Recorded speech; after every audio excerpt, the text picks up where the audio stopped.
पोषण माह अभियान के अंतर्गत महिला एवं बाल विकास विभाग मगलापुरी प्रोजेक्ट राजनगर सेक्टर में आज नुक्कड़ नाटक का आयोजन किया जा रहा है, जिसमें हम सभी कार्यकर्ता और सहायिका भाग ले रही हैं। आज हम आपको पोषण माह के 5 सूत्रों के बारे में बताने जा रहे हैं, जिसमें सबसे पहले स्नेहलता जी आपको स्वच्छता के बारे में बताएंगे। मेरी सभी बहनों को मेरा नमस्कार। मैं आपकी छोटी बहन आंगनवाड़ी के थ्रू आपको कुछ साफ सफाई पे कुछ टिप्स बताना चाहती हूँ। हम साफ सफाई अपने घरों में हम सभी करते हैं, हम सभी को पता है हमें कैसे अपने बच्चों का ध्यान रखना और कैसे साफ सफाई करनी है। उसमें कुछ मेन बातें होती है जो हम लोग भूल जाते हैं। अब कोरोना जैसी भयंकर बीमारी चली है और फीवर है, खांसी है, जुकाम है, बच्चों में बहुत तरह की, और एक मीजल सब नई आई है जो बच्चों को बहुत परेशान करती है।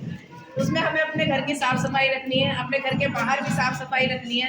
हम कहीं बाहर से आते हैं तो अपने हाथों को हैंड वॉश करें या फिर सैनिटाइज़र से सैनिटाइज करें। खाना साफ बर्तन में हाथों को धोकर बनाएं और उसे हमेशा ढककर रखें।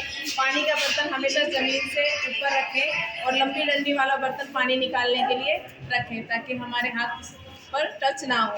और बच्चों को खाना खिलाने से पहले, खाना बना रहे हैं तब भी हमें हाथों को धोना है, शौच के बाद भी हाथों को धोना है और साफ़ सफाई का पूरा ध्यान रखना है। अब हाथों को धोने का तरीका मेरी बहन सपना आपको बताएगी। जैसे कि हाथ कब कब धोने चाहिए वो मेरी सखी स्नेहलता जी ने आपको बता दिया है। अब मैं आपको हाथ धोने का तरीका बताऊंगी। हाथ धोने के लिए हमने एक विधि तैयार की है जिसको बोलते हैं सुमन के, ठीक है, SUMANK, ठीक है। इसका मैं हर शब्द का आपको मतलब बताऊंगी। सबसे पहले आता है S का मतलब साबुन। सबसे पहले अपने हाथ गीले करके अपने हाथों पर साबुन लगाना है, सीधी तरफ, उल्टी तरफ, दोनों तरफ। उसके बाद आती है U से उंगलियां। उसके बाद हमें अपनी उंगलियों के बीच में उल्टी तरफ भी और सीधी तरफ भी साबुन लगाना है। M से मुट्ठी, उसके बाद मुट्ठी बना के साबुन लगाना है। उसके बाद अंगूठा, A से अंगूठा, अंगूठे को अच्छे से मल के साफ करना है। उसके बाद N से होते हैं नाखून, नेल्स। उसके बाद हमें अपने नेल्स अच्छे से रब करने हैं। उसके बाद आती है आखिर में कलाई, K से कलाई। उसके बाद हमें अपनी कलाई तक साबुन लगाकर बहते हुए पानी से अपने हाथों को धोना है और उसके बाद तौलिए से साफ करना है। उसके बाद डायरिया के बारे में तृप्ता जी बताएंगे। डायरिया, आम भाषा में डायरिया को हम उल्टी दस्त के नाम से जानते हैं। इसमें यदि हम संक्रमण का शिकार होते हैं तो आप ये मान लीजिए कि आप डायरिया के शिकार हैं। इसमें जो है छोटे बच्चों को उल्टी और दस्त एक साथ हो जाते हैं। यदि वह 3 से अधिक बार दस्त जाता है तो आप समझिए कि वह डायरिया का शिकार है। उसे अधिक से अधिक मात्रा में पानी दीजिए और जिंक का प्रयोग कीजिए और हाथ को स्वच्छ रखिए, स्वच्छता का ध्यान रखिए। और इसके अलावा यदि शिशु है तो उसे माँ का दूध लगातार देते रहिए, उसे रोकना नहीं है। स्तनपान आवश्यक है।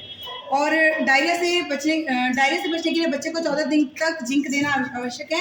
यदि बच्चे का दस्त ठीक हो जाता है तो भी आप जिंक को लगातार चालू रखिए, इसे वहाँ पे आपको बंद नहीं करना है। डायरिया का शिकार अधिकतर वयस्क मतलब बूढ़े लोग और बच्चे ज़्यादा होते हैं, इसलिए उनके ऊपर ध्यान देना आवश्यक है। इसमें शरीर में पानी की कमी हो जाती है जिसके कारण में डायरिया का शिकार रहता है। इसमें आपको जो है पानी की कमी शरीर में नहीं होने देनी है बिल्कुल भी। जितना हो अधिक से अधिक पेय पदार्थों का सेवन करना है और इस प्रकार हम डायरिया से बच सकते हैं। यदि इसके बावजूद भी, ये सब करने के बावजूद भी अगर वह ठीक नहीं होता है तो आप डॉक्टर से अवश्य परामर्श करें। धन्यवाद। अब मैं आपको अनीमिया के बारे में बताना चाहती हूँ। अनीमिया क्या होता है? हमारे शरीर में हीमोग्लोबिन या रेड ब्लड सेल की कमी को कहते हैं। ये ज़्यादातर महिलाओं में पाया जाता है क्योंकि महिलाओं में मासिक धर्म की भी समस्या होती है और महिलाएं छोटे बच्चों को दूध पिलाती हैं, इसकी वजह से अपने खान पान का ध्यान नहीं रख पाती और इसका एक कारण गर्भावस्था भी है। और अनीमिया के जो लक्षण हैं, चक्कर आना, सांस फूलना, पैरों के तलवों या हाथों के पेरों में हल्का पीलापन, ये इसके लक्षण हैं। और अनीमिया से बचने के उपाय आपको संतोष है। अनीमिया से बचाव करने के लिए जैसे हम आहार में कुछ परिवर्तन करना जरूरी है। जैसे कि आप जानते हैं गाजर, चुकंदर, टमाटर, हरी पत्तेदार सब्जियां का हम सेवन कर सकते हैं। काले चने और उसका भी सेवन कर सकते हैं। जैसे कि आप जानते हो कि आंगनबाड़ी में किशोरियों को आयरन की नीली गोलियां दी जाती है, जिससे कि हम रोकथाम अनीमिया की रोकथाम कर सकते हैं। अब मैं आपको पोषण के सुनहरे 1000 दिनों के बारे में बताना चाहती हूँ। ये 1000 दिन गर्भ धारण करने से लेकर 2 साल तक जब बच्चा हो जाता है, उसका दूसरा जन्मदिन आता है, तब तक का जो अवधि होती है उसको हम 1000 दिनों में काउंट करते हैं। इसमें जैसे कि हम जानते हैं कि जब हम मकान बनाते हैं तो उसकी नींव मजबूत रखते हैं, वैसे ही जब बच्चा छोटा होता है, पैदा होता है, उसी समय उसकी ज़िंदगी की नींव रखी जाती है। अगर ये शुरुआती समय बच्चे को अच्छा पोषण, अच्छा आहार, अच्छा प्यार, अच्छा माहौल दिया जाए तो बच्चे की ज़िंदगी बहुत अच्छी होती है।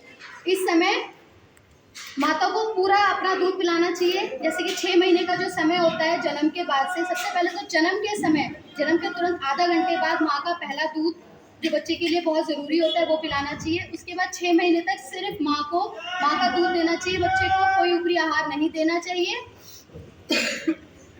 उसके बाद जब बच्चा 6 महीने का पूरा हो जाता है तो बच्चे को ऊपरी आहार देना शुरू करना चाहिए। ये जो समय होता है, इस समय ही बच्चा कुपोषण का शिकार होता है, और पोषण पखवाड़ा चलाने का सरकार का यही सबसे ज़्यादा मोटिव है कि हमारे देश से जो बच्चों के अंदर, महिलाओं के अंदर कुपोषण पाया जा रहा है उसको दूर किया जाए।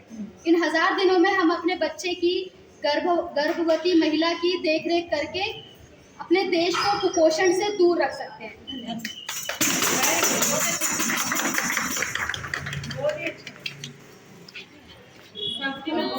फोटो खींच दे आपको। ऐसे